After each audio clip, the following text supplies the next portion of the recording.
always used to think online accessibility for people with disabilities was a really boring topic,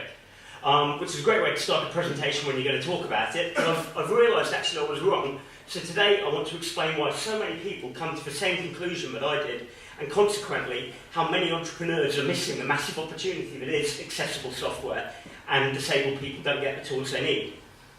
Online accessibility can involve many things, like designing websites to be easily readable for visually impaired people, or software that zooms portions of the screen, like you just saw there.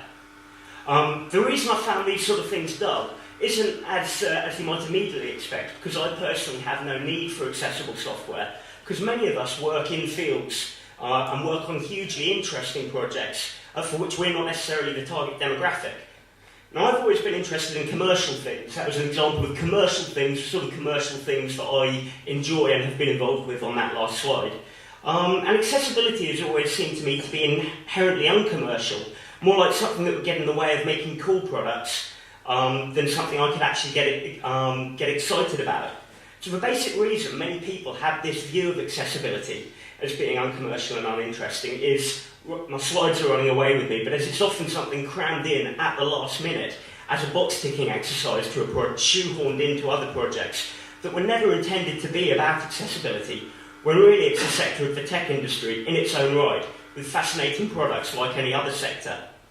Now, if you've had a bright idea, I'm sure the web designers amongst you, or anyone who's ever worked with a marketing agency, might have had this bright idea somewhat stifled by being made to produce content in a variety of formats, languages, type sizes, and so on, in order to be readable by anyone. You might be trying to change the world with your amazing new spin on social networking, or you might have the best concept for a marketing campaign ever devised. Either way, accessibility, as we saw on that last slide, trying to cram it into one of these amazing, exciting projects might frustrate a creative person or might prevent a business person from making money, because accessibility has become a dirty word associated with frustration, often because it's approached with an attitude of, I suppose we'd better do something in order to justify our investor in people's badge, rather than what a lot of great businesses, I think, the attitude that they're approached with, what can we do to make a really amazing product? Which is the attitude I think you should approach any of these things with. So while I just find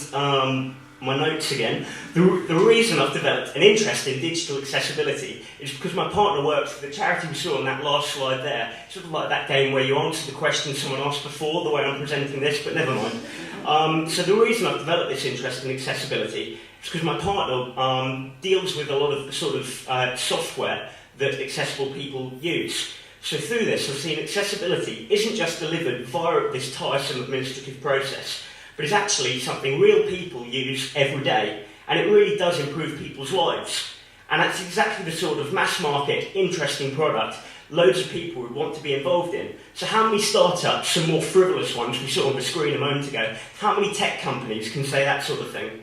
The trouble is, though, no one's yet built a massive, world-dominating company, the sort that might appear in the Fortune 500, around accessible software. So while it may seem crass to talk about making money from accessibility, it's important to recognise that if companies realise it's not dull, it's not just a time sink, it could be a profitable thing to do. It would be good for competition, it would be good for users. So JAWS and ZoomText, a couple of slides ago, God knows how many slides ago now, are two market-leading pieces of accessibility software. JAWS is a screen reader, which audibly reads the text on screen for a visually impaired person, while ZoomText provides on-screen magnification.